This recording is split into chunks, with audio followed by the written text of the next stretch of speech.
मैं colonel Sophia Qureshi और मेरे साथ विंग कमांडर व्योमिका सिंह आज आपको 6 से 7 मई 2025 की रात 1:05 से 1:30 बजे के बीच भारतीय सशस्त्र बलों द्वारा अंजाम दिए गए ऑपरेशन सिंदूर के बारे में जानकारी देंगे। ऑपरेशन सिंदूर 22 अप्रैल को पहलगाम में हुए विभत्स आतंकवादी हमले के शिकार मासूम नागरिकों व उनके परिवारों को न्याय देने के लिए लॉन्च किया गया था। इस कार्रवाई में 9 टेररिस्ट कैंप्स को टारगेट किया गया और पूरी तरह से इसे बर्बाद किया गया। पाकिस्तान में पिछले 3 दशकों से टेरर इंफ्रास्ट्रक्चर का निर्माण हो रहा है। इसमें recruitment, indoctrination centres, training areas व लॉन्च पैड शामिल थे, जो पाकिस्तान और पाक अधिकृत जम्मू कश्मीर POJK दोनों में फैले हैं। Operation Sindoor was launched by Indian Armed Forces to deliver justice to the victims of Pahalgam terror attack and their families. 9 terrorist camps were targeted and successfully destroyed. Over the last 3 decades, Pakistan has systematically built terror infrastructure. It is a complex web of recruitment and indoctrination centers, training areas for initial and refresher courses, and launch pads for handlers. These camps are located both in Pakistan as well as Pakistan-occupied Jammu and Kashmir areas. Some of the well-known training camps are located, as you can see on the screen. They are distributed from Savai Nala in the north, counting to approximately 21, ending at Bhagalpur to the south. इन लक्ष्यों का चयन विश्वसनीय intelligence सूचनाओं के आधार पर हुआ ताकि आतंक गतिविधियों की रीढ़ तोड़ी जा सके, और यह खास ध्यान दिया गया कि निर्दोष नागरिकों और सिविलियन इंस्टॉलेशन को नुकसान न पहुंचे।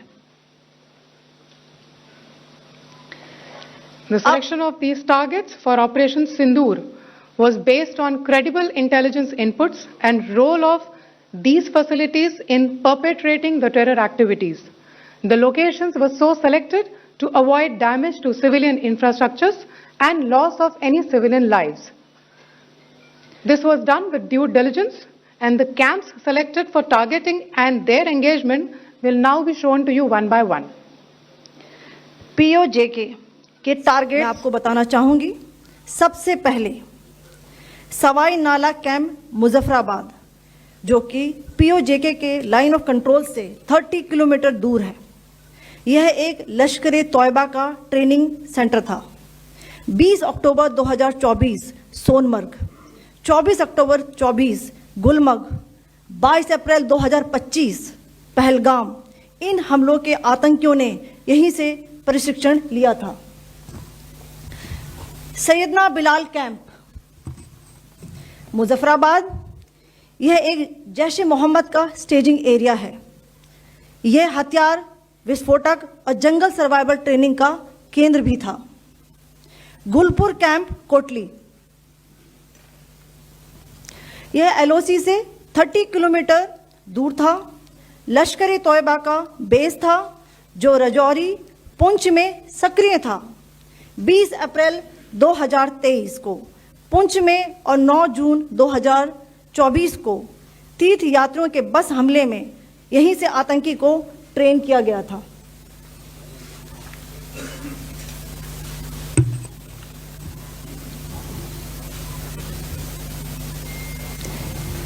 बरनाला कैंप भिंबर, यह LOC से 9 किलोमीटर दूर है। यहां पर हथियार, हैंडलिंग, IED व जंगल सर्वाइवल का प्रशिक्षण केंद्र था। अब्बास कैंप कोटली,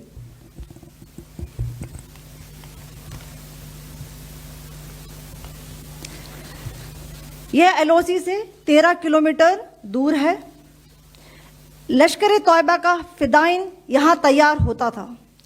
इसकी कैपेसिटी 15 टेररिस्ट को ट्रेन करने की थी।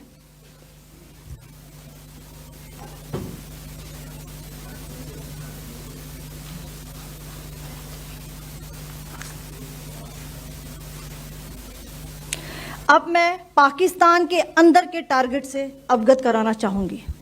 पहला, सर्जिकल कैंप सियालकोट। यह अंतर्राष्ट्रीय सीमा से 6 किलोमीटर की दूरी पर है, सांबा कठुआ के सामने।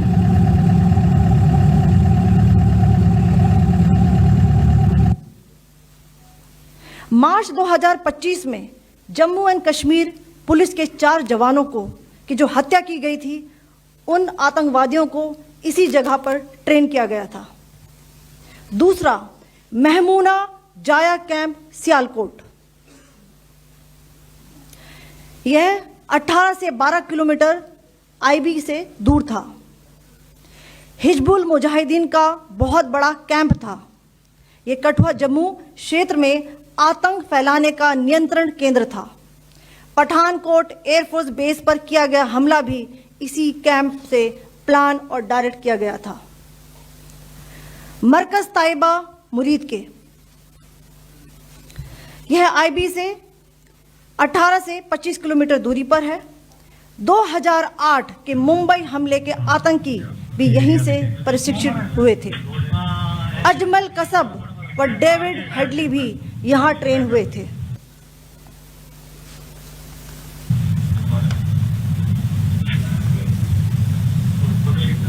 आगे दूसरा आया।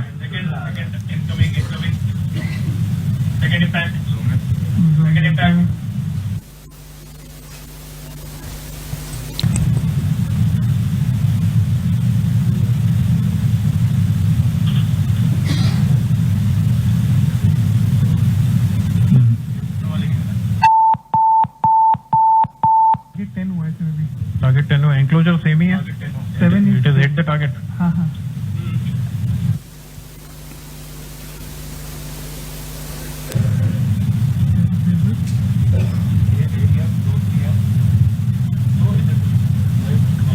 तीसरा आ गया sir, impact.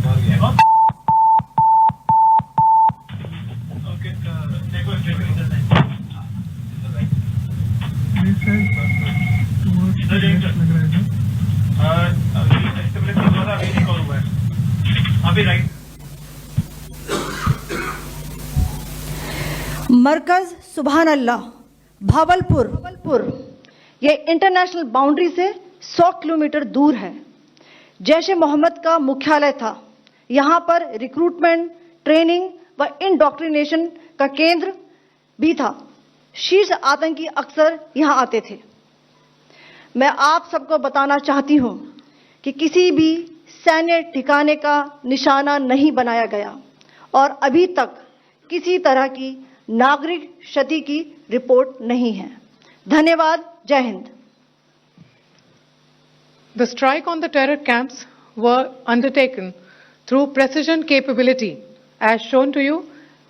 A niche technology weapons with careful selection of warheads was ensured so that there will be no collateral damage. The point of impact in each of the target was a specific building or a group of buildings.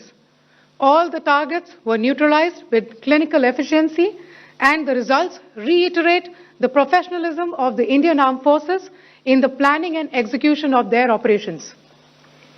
No military establishments were targeted. India has demonstrated considerable restraint in its response. However, it must be said that the Indian Armed Forces are fully prepared to respond to Pakistani misadventures, if any, that will escalate this situation. Jai Hind, and thank you very much.